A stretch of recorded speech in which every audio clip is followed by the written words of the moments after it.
जय हिंद दोस्तों, स्वागत है आप सभी का एक बार फिर संविधान के मोस्ट अवेटेड सेशन में। और मेरा नाम है बलराम धरानिया। देखिए, आज की जो क्लास होने वाली है ये होने वाली है भारतीय संविधान की विशेषताओं से। और ये क्लास जो है भारतीय संविधान की अंतिम क्लास है उत्तर प्रदेश पैट के लिए। और आपको मैं ये पहले बता देना चाहता हूँ, केवल आप उत्तर प्रदेश पैट लिखा देखकर यहाँ पर क्लास को छोड़कर मत जाइए। आपके लिए बेसिक क्लास है। आप किसी भी एग्जाम के लिए बैठ रहे हैं तो सभी एग्जाम के लिए इंपॉर्टेंट क्लास है। जितनी भी ये ग्रीन हुए हुए हैं ये सारे टॉपिक मैंने करा दिए हैं। मेरे चैनल पर सभी वीडियो पड़ी हैं, डिस्क्रिप्शन में आपको लिंक मिल जाएगा, आप जाकर ये वीडियो देख लीजिए। संसदीय शासन प्रणाली की बात करूं, आप कहोगे सर ये तो आपने कराया नहीं। तो दरअसल इसकी मेरे चैनल पर पहले से ही वीडियो पड़ी है जिस पर 1 मिलियन से भी ज़्यादा व्यू हैं। और इस वीडियो को आप देख लीजिए, संसदीय शासन प्रणाली आपकी समझ में आ जाएगी क्या चीज़ है। बस उसमें आपने एक चीज़ का ध्यान रखना है कि उसमें जो करंट का डाटा दिया गया है लास्ट में उसको छोड़ देना है। बाकी जो 5-6 मिनट की वीडियो है वो देख लीजिए, उसी से आपका सारा क्लियर हो जाएगा। आपको कुछ और एक्स्ट्रा पढ़ने की आवश्यकता नहीं पड़ेगी।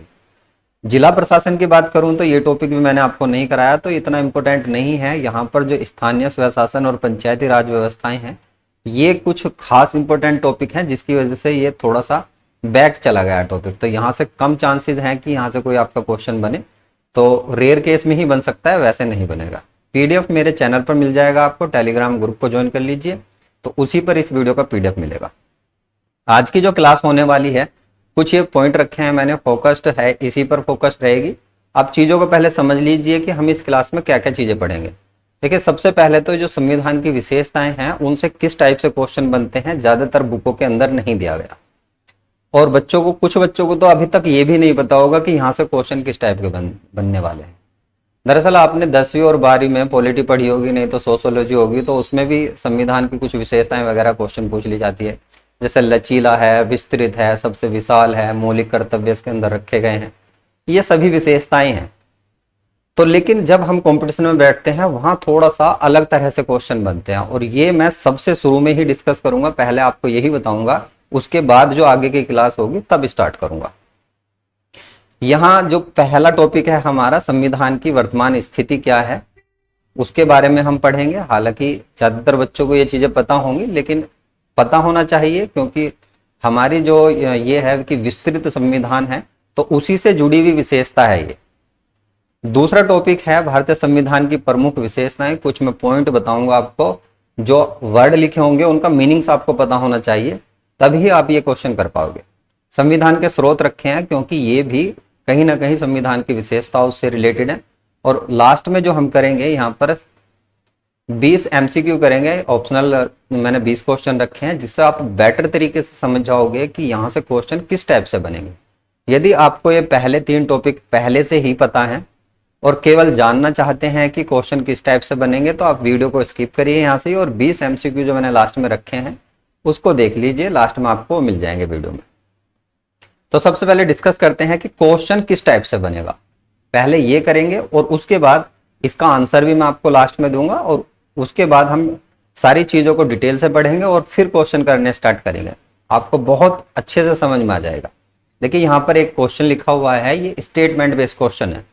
अब स्टेटमेंट बेस्ड क्वेश्चन तो वैसे आपका नहीं बनेगा, लेकिन यहाँ 4 क्वेश्चन कवर हो रहे हैं, इसलिए मैंने इस क्वेश्चन को रखा है। यूपी पीसीएस में पूछा गया क्वेश्चन है 2009 में।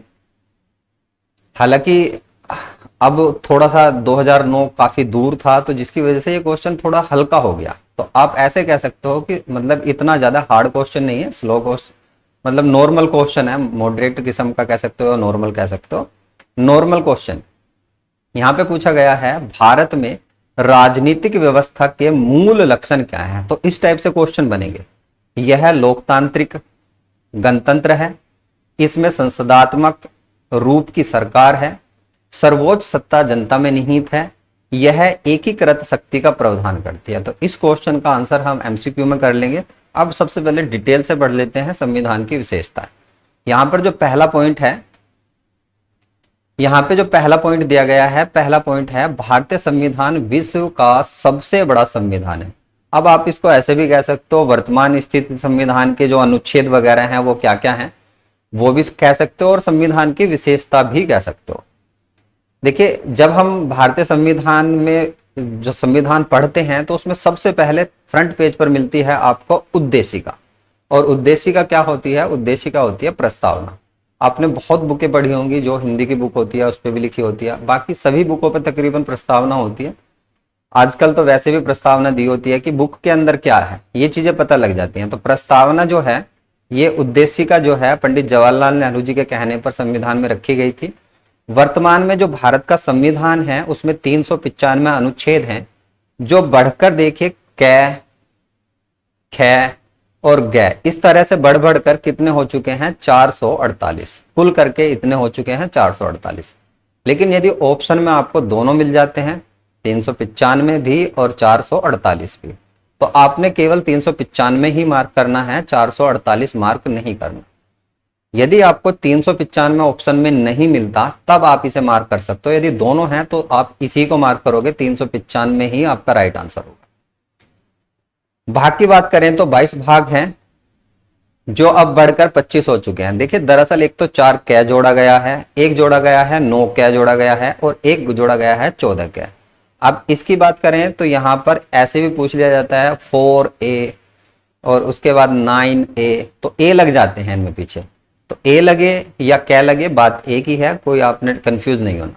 और यहां पे भी मैं आपको सजेस्ट करूंगा कि आप यदि आपको ये ए ऑप्शन है और ये बी ऑप्शन है, तो आपने ये ही मार्क करना है, ये मार्क नहीं करना। दोनों ऑप्शन में मिलते हैं तो ये ही राइट होगा, ये राइट नहीं होगा। यदि ये नहीं मिलता तब आप 25 लगा सकते हो, ये राइट हो जाएगा आपका। अनुसूचियों की बात करें तो 12 अनुसूची है। और देखिए पहले जब संविधान बना था तब 8 अनुसूची थी, उसके बाद 9 जोड़ी गई, उसके बाद 10, 11। तो मैंने 9 पढ़ाई है आपको, जिसमें मैंने मूल जो अधिकार थे उसमें मैंने आपको संपत्ति का अधिकार पढ़ाया, ये 9वीं अनुसूची से जुड़ा हुआ है। 11वीं अनुसूची पढ़ाई मैंने, जिसमें पंचायत राज व्यवस्था के बारे में बताया गया है। और 12वीं अनुसूची भी मैंने पढ़ाई थी आपको, जिसमें बताया गया था शहरी क्षेत्रों के बारे में, शहरी क्षेत्रों के प्रशासन के बारे में बताया गया था। और 7वीं पढ़ी थी हमने केंद्र और राज्य के बीच संबंध, जिसमें संघ सूची, समवर्ती सूची और राज्य सूची ये जोड़ी गई थी। तो ये हम पढ़ चुके हैं, यदि आपने ये वीडियो नहीं देखी तो देख लीजिए, चैनल पर पढ़िए। 105 संविधान संशोधन हो चुके हैं, 105वां 2021 में रखा गया है। और देखिए ये किससे संबंधित है, ओबीसी जो है, ओबीसी के अंदर काफी सारी कास्ट आती हैं, तो उसकी सब कैटेगरी बनाने के लिए ये संविधान संशोधन आया है 105। यदि आपसे बिल पूछा जाए तो बिल आ जाएगा ये 126वें नंबर का बिल। तो सभी बिल जरूरी नहीं है, संविधान संशोधन करने के लिए 126 बिल आए हैं, जिसमें कि कितने पास हुए हैं, केवल 105। यहां पर मैंने 2 विशेषताएं रखी हैं जो आपको पता होनी चाहिए, विशेषताएं भी नहीं कह सकते, 2 पॉइंट हैं जो नॉर्मली एग्जाम में पूछ लिए जाते हैं। आपका टॉपिक है या नहीं है, लेकिन ये आपके संविधान से क्वेश्चन बन जाते हैं। जो ब्रिटेन का संविधान है वो अलिखित संविधान है। अब देखिए ब्रिटेन के संविधान में जो संसद के द्वारा नियम कानून बनाए जाते हैं वो ओरल बनाए जाते हैं, लिखित रूप में नहीं बनाए जाते। लेकिन वहीं भारत के संविधान की बात करें तो भारत का जो संविधान है वो लिखित है और काफी विस्तृत भी है और काफी बड़ा भी है, तभी तो यहाँ पर 395 अनुच्छेद मिलेंगे आपको। अमेरिका का जो संविधान है, या अमेरिका वह देश है जिसमें सबसे पहले संविधान लागू हुआ था, और डेट आपने याद रखनी है, ये है 1789 को। सबसे पहला देश जिसने संविधान को लागू किया था वो है अमेरिका। भारतीय संविधान की प्रमुख विशेषताओं के बारे में जब हम बात करेंगे तो ये कुछ मैंने यहाँ पर वे लिखे हैं, शब्द लिखे हुए हैं। इन शब्दों का यदि आपको अर्थ पता लग गया तो बस आपका ये टॉपिक बिल्कुल अच्छे से क्लियर हो जाएगा। यहां पर सबसे पहला जो शब्द लिखा हुआ है वो लिखा हुआ है संप्रभुता। अब संप्रभुता क्या होती है, देखिए संप्रभुता इसका आशय है कि भारत न तो किसी देश पर निर्भर होगा और ना भारत को कोई देश रूल करेगा। 1947 से पहले की बात करें तो 1947 से पहले जो भारत को रूल करते थे, जो नियम कानून भारत के अंदर चलते थे वो ब्रिटिशों के चलते थे, अंग्रेजों के चलते थे। ब्रिटिश संसद से ही नियम बनकर आते थे और वो ही भारत के अंदर फॉलो होते थे। तो उस समय भारत संप्रभु नहीं था। लेकिन अभी की स्थिति की बात करें तो भारत अपने खुद के नियम कानून बनाता है, भारत के पास अपनी संसद है, उसी से नियम कानून बनते हैं। राजनीतिक, आर्थिक और सामाजिक तीनों तरह की स्थिति को संभाला जाता है, अपने आप ही संभालते हैं। हम ऐसे नहीं कि किसी के बनाए हुए रूलों का इंतजार करते हैं कि वो भारत के अंदर लागू करेगा योजना और उसको हम फॉलो करके आगे लागू करेंगे, ऐसा नहीं है। भारत खुद अपने डिसीजन ले सकता है, खुद अपने नियम कानून बना सकता है। तो यही है संप्रभुता का मतलब। समाजवाद की बात करें तो समाजवाद का जो उदय माना जाता है वो माना जाता है यूएसएसआर से माना जाता है वैसे तो, लेकिन वर्तमान में बात करें तो रूस से माना जाता है। समाजवाद का अर्थ ये है कि जो सरकार है, सरकार ऐसी भावना से काम करेगी जनता के लिए जो कल्याणकारी हो। इसका सबसे अच्छा उदाहरण मिल सकता है आपको मिश्रित अर्थव्यवस्था, जिसमें सरकार भी भागीदारी होती है और उसके साथ साथ जो प्राइवेट लोग हैं वो भी कहीं ना कहीं अपना इन्वेस्टमेंट करते हैं। जैसे भारत के अंदर प्राइवेट वो कर दिए गए, हवाई अड्डों को प्राइवेट कर दिया गया, तो प्राइवेट लोग भी अर्थव्यवस्था में भागीदारी निभाते हैं। और सरकार की जैसे ट्रेन है, एलआईसी है, तो ये सब सरकारी फर्म हैं, ये भी अर्थव्यवस्था में भागीदारी, तो ये होती है मिश्रित अर्थव्यवस्था। और समाजवाद की बात करें तो समाजवाद सरकार कल्याणकारी भावना से काम करती है, सभी समाज के लोगों को एक साथ लेकर चलती है। पंथ निरपेक्ष, पंथ निरपेक्ष कह सकते हो आप, धर्म निरपेक्ष भी कहीं कहीं आपको लिखा हुआ मिलेगा। ये दरअसल ये दोनों जो वर्ड हैं है तो दोनों की डेफिनेशन थोड़ी सी अलग, लेकिन संविधान के अंदर इसकी डेफिनेशन नहीं दी गई, इसलिए इस पर काफी ज्यादा डिस्प्यूट होता है कि भाई पंथ निरपेक्ष कहेंगे या धर्म निरपेक्ष कहेंगे। आपने नॉर्मल समझना है, जो पंथ निरपेक्ष है, राज्य का अपना कोई धर्म नहीं होगा, और यहां राज्य से मतलब है भारत। जो भारत है उसका अपना कोई धर्म नहीं होगा कि वो किसी एक पर्टिकुलर धर्म को बढ़ावा देगा, सभी धर्मों को समान दृष्टि से देखेगा, राज्य सभी धर्मों को समान दृष्टि से देखेगा, तो यही होता है पंथ निरपेक्ष। अब इसको आप ऐसे भी समझ सकते हो, जैसे आपका नेपाल है, नेपाल के अंदर हिंदू धर्म को बढ़ावा दिया जाता है। सऊदी अरब जो है, सऊदी अरब के अंदर देखिए इस्लाम धर्म है, उसको बढ़ावा दिया जाता है पर्टिकुलर रूप से। उसी तरह अमेरिका है, अमेरिका, ब्रिटेन, यहाँ पर क्रिश्चियन जो है उसको बढ़ावा दिया जाता है। और यदि आप अमेरिका में जाकर शादी करना चाहते हो तो सबसे पहले आपको क्रिश्चियन धर्म यानी क्रिश्चियन धर्म में जाना पड़ेगा, वहां से फिर तब आपकी शादी होगी। तो इस तरह से शादी होती है, लेकिन भारत में ऐसा कुछ नहीं है। यदि कोई किसी से शादी करना चाहता है तो अपने धर्म को छोड़े बिना ही शादी कर सकता है। तो इस तरह भारत का अपना कोई धर्म नहीं है, यानी किसी एक धर्म को बढ़ावा नहीं देगा। लोकतंत्र की बात करें, लोकतंत्र जो है, देखिए लोक मतलब होता है जनता और तंत्र मतलब होता है शासन, जनता का शासन। और यहां आपने एक वर्ड सुना होगा जनता का, जनता के लिए जनता का शासन, तो ये वर्ड जो है अब्राहम लिंकन का है, उन्हीं के द्वारा इस वर्ड को रखा गया था, लोकतंत्र, जनता का शासन। संघात्मक व्यवस्था, शासन व्यवस्था की बात करें तो ये संघात्मक शासन व्यवस्था में आप बहुत बार सुन चुके होंगे कि भारत जो है, भारत अनेक राज्यों का संघ है। और कितने राज्यों का संघ है, तो यहाँ पर 28 राज्य और 8 केंद्र शासित प्रदेशों में बटा हुआ है। आप इसको मैप से समझिए। मैप से कैसे समझ सकते हैं, देखिए यहां है केंद्र सरकार। अब केंद्र सरकार जो है पूरे भारत के अंदर रूल करती है, पूरे भारत के अंदर योजनाएं, डेवलपमेंट सभी काम करती है। लेकिन ये जिम्मेदारी यहां पर अलग तरह से भी दी गई है राज्यों में। राज्यों में जो होते हैं मुख्यमंत्री होते हैं, और मुख्यमंत्री राज्य स्तर पर डेवलपमेंट का, योजनाएं लागू करने का, प्रशासनिक और आपकी विधायिक दोनों तरह की व्यवस्था को संभालते हैं। तो एक तो पूरे भारत को संभालने के लिए प्रधानमंत्री, उसके बाद एक क्षेत्र को संभालने के लिए मुख्यमंत्री, और उससे भी आगे चले जाइए तो ग्रामीण स्तर पर ग्राम पंचायत होती है, जिला पंचायत होती है, तो वे सब भी कहीं ना कहीं अपने क्षेत्र पर काम करते हैं। तो सत्ता का विकेंद्रीकरण किया गया है। ऐसे नहीं कि सारी सत्ता केंद्र के पास ही हो, सारे काम, सारे डिसीजन वही ले सकता है और कोई नहीं ले सकता, लेकिन यहां पर जो है अनेक राज्यों में बांटा गया है। इसी को हम कहते हैं संघात्मक व्यवस्था या संघात्मक शासन। गणतंत्र, यहां गणतंत्र की बात करें तो देखिए लोकतंत्र और गणतंत्र दोनों शब्द समान ही हैं, कोई अलग नहीं है, लेकिन कहीं कहीं पर आपको लोकतंत्र मिलेगा लिखा हुआ और कहीं कहीं पर गणतंत्र मिलेगा। इसके लिए मैं यहाँ पर डेफिनेशन जो लिख रहा हूं वो इस तरह से है, भारत का जो राष्ट्र अध्यक्ष होगा, राष्ट्र अध्यक्ष आप राष्ट्रपति को भी कह सकते हो या प्रधानमंत्री को भी कह सकते हो। वैसे तो प्रधानमंत्री नहीं होता, राष्ट्र अध्यक्ष जो होता है वो राष्ट्रपति होता है। जनता द्वारा प्रत्यक्ष या अप्रत्यक्ष रूप से निश्चित समय के लिए चुना जाएगा। अब देखिए ये क्या है, अभी आपने देखा होगा जो ब्रिटेन की महारानी थी एलिजाबेथ, उनकी डेथ हो गई थी, और डेथ होने के बाद जो वहां की सत्ता है वो उनके पुत्र को दे दी गई। वहां पर क्या है, वंशानुगत शासन है, कोई और नहीं बन सकता, सत्ता किसी पे नहीं जा सकती। भारत में ऐसा नहीं है। राष्ट्रपति का जो कार्यकाल होता है वो भी 5 वर्ष का होता है, और जो लोकसभा, जो प्रधानमंत्री होता है उसका भी कार्यकाल 5 वर्ष का होता है। तो 5 वर्ष बाद चेंज हो जाते हैं, और ये डिसीजन कौन लेता है, जनता, क्योंकि जनता लोकसभा के लिए वोट करती है।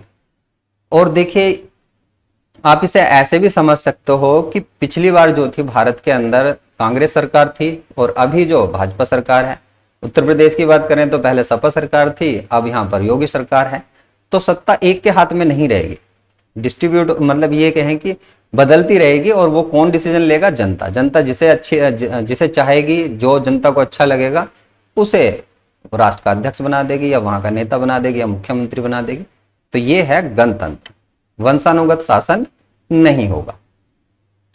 नागरिकता की बात करें तो भारत के अंदर एकल नागरिकता होगी। एकल नागरिकता ऐसे भी समझ सकते हो, पूरा भारत जो भी भारत के अंदर जन्मा है उसे भारत की नागरिकता प्राप्त हो जाएगी। और ऐसे नहीं है कि कई बार ऐसा होता है कि हम ना भारत से जाकर अमेरिका में रहने लग जाते हैं, तो उस समय हमें क्या होगा कि भारत की नागरिकता छोड़नी पड़ेगी। या तो हम अमेरिका की रखेंगे या भारत के रखेंगे, दोनों में हमें डिसीजन लेना था। इसलिए भारत के अंदर एकल नागरिकता है। और दूसरा ऐसे भी कह सकते हो आप कि कोई स्टेट है, स्टेट अपनी नागरिकता अलग से नहीं बनाएगा कि उत्तर प्रदेश के नागरिक अलग होंगे, ऐसे नहीं है। एक ही नागरिक होंगे पूरे भारत के अंदर, भारतीय कहलाएंगे, राज्य में रहने वाले कहलाए जा सकते हैं बस। तो ये समझना, हालांकि इसमें थोड़ा सा परिवर्तन किया गया है, जहां पर ड्यूअल नागरिकता का प्रावधान है तो वहां पर भारत ने अब संशोधन किया है नागरिकता संशोधन अधिनियम में कि वहां पर डबल नागरिकता भी दी जा सकती है। उसके बाद आ जाएगी संसद। संसद क्या है? संसद द्विसदनात्मक व्यवस्था है। और द्विसदन कैसे होते हैं? एक तो है लोकसभा और दूसरी आ जाएगी राज्यसभा। दो सदन है यहाँ पर। यहाँ की जो सीटें हैं, अधिकतम सीटें हैं यहाँ पर 552 और यहाँ पर जो सीटें हैं ये हैं 250। इस तरह से सीटें हैं। वर्तमान की बात करूं, जो अभी सीटें हैं यहाँ पर ये हैं 545 और ये हैं 245। इस तरह से सीटें हैं। यहाँ पर 12 सदस्य राष्ट्रपति के द्वारा नॉमिनेशन होता है और यहाँ पर 2 सदस्यों का नॉमिनेशन होता है राष्ट्रपति के द्वारा एग्लो इंडिया। अब बहुत बच्चों का ये कंफ्यूजन है, जो 1 मिलियन जिस पर व्यू है वीडियो पर, उसमें बहुत बच्चे पूछते हैं यार, यदि कोई बच्चा इस वीडियो को उसमें के देख रहा है जिसने वो वीडियो पहले देखी होगी, तो ध्यान से समझ लें कि यहां पर जो है इनकी सीटें खत्म नहीं की गई एग्लो इंडियन की। एग्लो इंडियन का केवल रिजर्वेशन खत्म किया गया है और वो हुआ था 104 नंबर का कॉन्स्टिट्यूशन अमेंडमेंट और ये होता है 2020 में। 2020 में जिसमें एससी और एसटी इनको तो आरक्षण दिया गया, लेकिन एग्लो इंडियन जो हैं उनको आरक्षण नहीं दिया गया। तो सीट खत्म नहीं हुई। आप ऐसे नहीं कह सकते कि यहां 52 सीट थी अब ये 50 रह गई, बस केवल रिजर्वेशन खत्म हुआ है। तो ये चीज आप ध्यान से समझ लीजिए, सीट खत्म नहीं हुई, केवल रिजर्वेशन खत्म हुआ है। आगे बात करते हैं संविधान के स्रोत।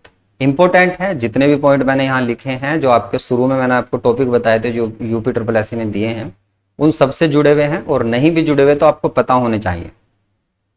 भारत के अंदर इकहरी नागरिकता है, एकल नागरिकता है। मैंने बताई दिया आपको किस तरह से है। ऐसे नहीं कि हम 2-2 देशों की नागरिकता ले लेंगे। अमेरिका में दोहरी नागरिकता का प्रावधान है तो अमेरिका की भी रख सकते हो, कोई दिक्कत नहीं है, और किसी और देश की भी रख सकते हो, लेकिन भारत के अंदर ऐसा नहीं है। विधि का शासन और कानून निर्माण प्रक्रिया दोनों एक ही चीजें हैं। जो विधि और कानून बनाने की जो प्रक्रिया है ये हमने ली है इंग्लैंड से। तो नागरिकता और विधि का शासन ये हमने लिए हैं इंग्लैंड से। संसदीय शासन प्रणाली जो मैंने अभी आपको बताई है, ये वाली संसदीय शासन प्रणाली जो है द्विसदनात्मक है ये, तो ये हमने ली है इंग्लैंड से। तो यहां पर एकल नागरिकता, विधि का शासन और संसदीय शासन प्रणाली इंग्लैंड से ली गई है। अमेरिका से बात करें तो मौलिक अधिकार लिए गए हैं जो आपको भाग 3 के अंदर मिलेंगे। कहां से जाएंगे? तो 12 से लेकर 35 तक जाएंगे। 12 से लेकर 35 तक के जो अनुच्छेद हैं उसमें मौलिक अधिकार दिए गए हैं। संख्या कितनी है? तो संख्या इनकी 6 है। पहले 7 हुआ करती थी। 7 जो 7वां है संपत्ति का अधिकार, उसको हटा दिया गया। ये हुआ है 44वां संविधान संशोधन 1978 ईस्वी में, उसके तहत इसको हटा दिया गया। सर्वोच्च न्यायालय की बात करें, जो सर्वोच्च न्यायालय ये मिलेगा आपको 124 में।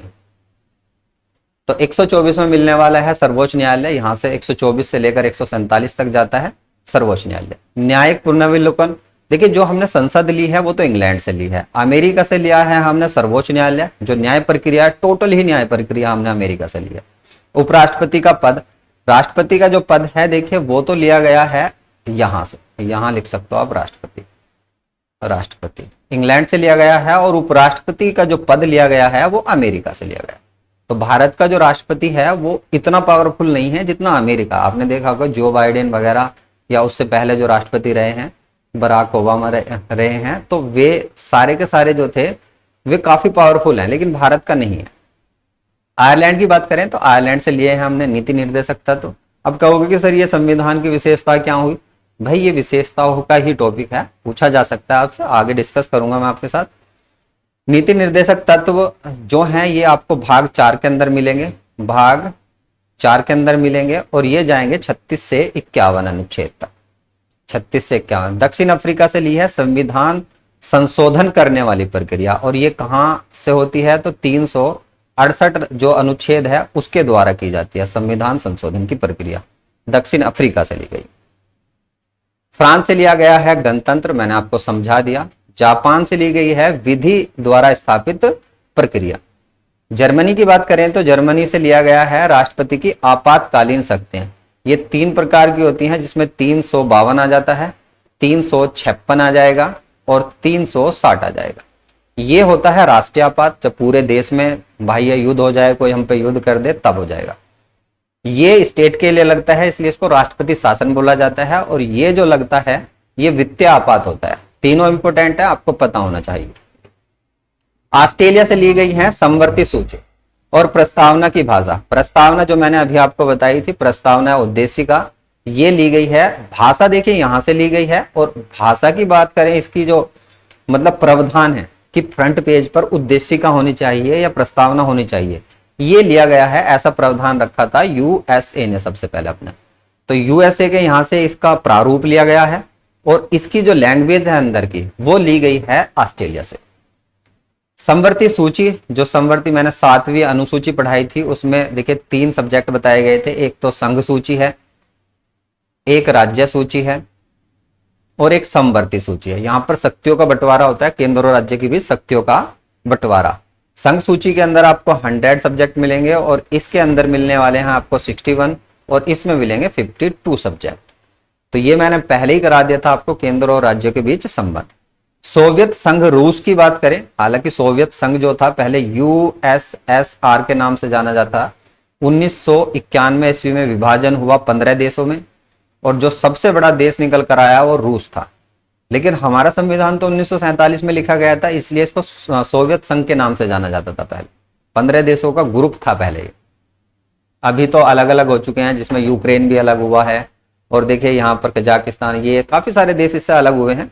मौलिक अधिकारों की बात करें तो मौलिक कर्तव्य हैं। मौलिक अधिकार मैंने पढ़ा दिए। मौलिक कर्तव्य हमने रूस से लिए हैं, और ये जो है ये मिलेंगे आपको भाग 4 कै के अंदर।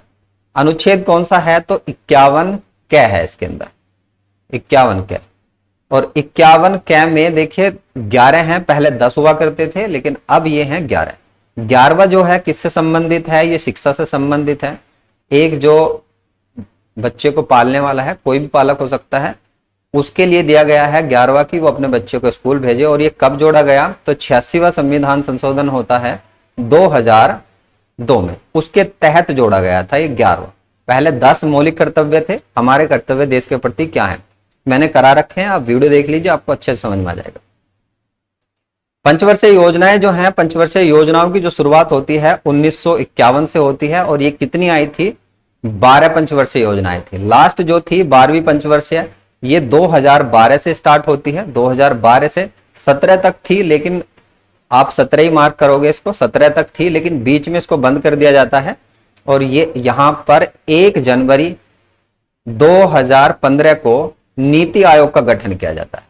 नीति आयोग का गठन करके पंचवर्षीय योजनाएं नहीं चलती, अब केवल नीति बनाकर तब भारत का डेवलपमेंट किया जाता है। समाजवाद, तो समाजवाद जो है मैंने शुरू में ही बता दिया था आपको, रूस से लिया गया है। 1935 शासन अधिनियम जो है, ये अधिनियम काफी इंपॉर्टेंट है। काफी सारी चीजें भारतीय संविधान में से रखी गई हैं, इसीलिए 75% जो भाग है वो हमने इसी से रखा है। भारतीय संविधान अलग अलग स्रोतों से मिलकर बना है, तो सबसे ज्यादा जो भाग है वो 1935 अधिनियम का है। ये चीज आपने याद रखना है। और इस संविधान अधिनियम को देखिए, शासन अधिनियम को मिनी कॉन्स्टिट्यूशन भी कहा जाता है या मिनी संविधान भी कहा जाता है। अब यहां से स्टार्ट हो जाते हैं आपके क्वेश्चन, इंपॉर्टेंट क्वेश्चन है। क्लास काफी आगे ज्यादा हो चुकी है तो मैं 20 एमसीक्यू तो इसमें कराऊंगा नहीं, क्योंकि आप खुद छोड़ छोड़ के भागने लग जाओगे क्लास को।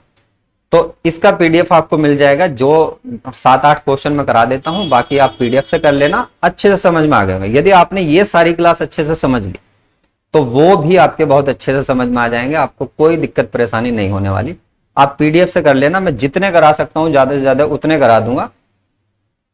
पहला क्वेश्चन जो है, भारत में प्रजातंत्र इस तथ्य पर आधारित है। ऐसे ही क्वेश्चन बनते हैं विशेष तौर से। प्रजातंत्र के बारे में पूछा गया है, यानी जनता का तंत्र किस पर है। संविधान लिखित है, भाई संविधान तो लिखित है, लेकिन प्रजातंत्र से इसका मतलब नहीं बन रहा कुछ भी। मौलिक अधिकार प्रदान किए गए हैं, मौलिक अधिकार भी प्रदान किए गए हैं, लेकिन प्रजातंत्र वाला बात इसमें कुछ नहीं आ रही क्वेश्चन में जिस टाइप से पूछा गया। देखिए यूपीपीसीएस 1995 में पूछा गया क्वेश्चन है, जनता को सरकारों को चुनने तथा बदलने का अधिकार प्रकार प्राप्त है। जनता जो है, भारत की जनता ही सरकारें बनाती हैं और भारत की जनता ही सरकारें बदलती हैं, ये अधिकार दिया गया है। तो इसका राइट आंसर सी हो जाएगा। बाकी आपको कोई ऑप्शन पढ़ने की आवश्यकता नहीं है। यहाँ पर राज्य के नीति निर्देशक तत्व हैं हालांकि, लेकिन क्वेश्चन में प्रजातंत्र पूछा, और प्रजातंत्र किसका है, जनता का शासन है। यहाँ सरकार बन भी सकती है और जनता के द्वारा ही खत्म भी की जा सकती है, नेक्स्ट सरकार को चुना जा सकता है, जैसे ही 5 साल बाद चुनाव होंगे। तो इसका आंसर हो जाएगा सी। दूसरा क्वेश्चन जो मैंने शुरू में ही कराया था, राजनीतिक व्यवस्था के मूल लक्षण हैं लोकतंत्र, हाँ भाई है। संसदात्मक, संसद है भारत के अंदर, 2 सदनों में बटी हुई है, लोकसभा और राज्यसभा। सर्वोच्च सत्ता भारत की जनता में निहित है, जितनी भी सत्ता है भारत की जनता में, क्योंकि वही राष्ट्रपति बनाती है, वही जो है आपका प्रधानमंत्री बनाती है। यह एकीकृत शक्ति का प्रावधान करती है। तो देखिए भारत की राजनीति जो है केवल एक ही व्यक्ति में निहित नहीं है या एक ही वंश में निहित नहीं है, केवल एक ही वंश के लोग बनेंगे, तो यही आंसर इसका गलत हो जाएगा। ऊपर के तीनों इसमें राइट हो जाएंगे, तो जहां पर आपको 1 2 3 मिलेगा तो 1 2 3 बी इसका राइट आंसर हो जाएगा। तो इसका राइट आंसर होगा बी। नेक्स्ट क्वेश्चन है आपका, भारतीय राजनीति पद्धति के बारे में निम्नलिखित में से सही नहीं है। तो नहीं पूछा गया है, सही नहीं है। जो सही है वो तो ठीक है, लेकिन आपने सही नहीं है, जो गलत है उसको चूज करना है। धर्मनिरपेक्ष है, मैंने पढ़ा धर्मनिरपेक्ष है, इसका अपना कोई धर्म नहीं है। संसदीय पद्धति है, इससे पहले क्वेश्चन में ही हमने जान ली है कि संसदीय पद्धति है यहाँ पर। संघीय नीति है, संघीय नीति मैंने आपको समझाई थी। अनेक राज्यों का संघ है भारत, जिसमें 28 राज्यों और 8 केंद्र शासित प्रदेशों में डिवाइड हुआ है। राष्ट्रीय पद्धति की सरकार, देखिए राष्ट्रीय पद्धति की सरकार नहीं होती, जनता पद्धति की होती है। जनता ही सरकार बनाती है और उसी के अकॉर्डिंग शासन चलता है। तो ये ही इसका राइट आंसर हो जाएगा। कहने का मतलब ये कि गलत हो जाएगा। इसके बाद आ जाएगा आपका चौथे नंबर का क्वेश्चन, ये है आपका संसदात्मक शासन व्यवस्था में आपसे पूछा गया है क्या चीज होती है। तो न्यायपालिका का कार्यपालिका पर नियंत्रण होता है। यदि आपने मौलिक जो वे थे आपके कर्तव्य, राज्य के नीति निर्देशक तत्व, राज्य के नीति निर्देशक तत्व यदि आपने पढ़े थे तो उसमें मैंने समझाया था कि न्यायपालिका कार्यपालिका से अलग होगी। और यहां पर देखिए कार्यपालिका का न्यायपालिका पर नियंत्रण होगा, यानी इसका अपोजिट कहा है यहां पर। और सी में कहा गया है कार्यपालिका का विधायिका पर नियंत्रण होगा, विधायिका का कार्यपालिका पर नियंत्रण होगा। तो इसका जो राइट आंसर हो जाएगा डी। अब विधायिका क्या होती है, तो विधायिका भी मैंने आपको समझाई थी। आप एक वीडियो देखिए, कौन सी वीडियो थी वो, ये थी जिसमें मैंने आपको केंद्र और राज्य के बीच में संबंध पढ़ाए थे। तो उसमें मैंने इस टॉपिक को कवर करा था, कार्यपालिका और विधायिका। तो ये दोनों चीज आपको पता होनी चाहिए। तो इसका जो होगा, भारतीय जो संसद है उस पर जो विधायिका होती है, जो कानून होते हैं वो कार्यपालिका पर नियंत्रित होते हैं। नेक्स्ट क्वेश्चन 5वें नंबर का जो क्वेश्चन है, निम्नलिखित कथनों पर विचार कीजिए। स्टेटमेंट बेस्ड क्वेश्चन है, आजकल एग्जाम में नॉर्मली बन ही जाते हैं। तो यहां बात करें तो यहां पर आ जाएगा, भारत एक लोकतांत्रिक गणराज्य व्यवस्था है, यानी भारत के अंदर जो लोकतांत्रिक राज्य व्यवस्था है, तो बिल्कुल सही हो जाएगा, राइट आंसर है इसका। भारत एक प्रभु सत्ता संपन्न राज्य है। हाँ बिल्कुल सही है, ये भी मैंने तुम्हें पढ़ाई है, सही है।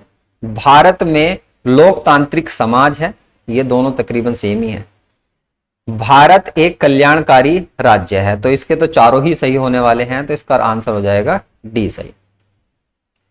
छठा क्वेश्चन जो है, छठे में बताया गया है भारतीय संसदीय प्रणाली ब्रिटिश संसदीय प्रणाली से इस बात से भिन्न है। दोनों का कंपैरिजन करना है ब्रिटिश, क्योंकि जो संसद ली है, संसद का जो प्रारूप है वो हमने ब्रिटिश से लिया है, और इसमें हमने कंपैरिजन करना है कि उनकी अलग है और हमारी किस बेस पर अलग है।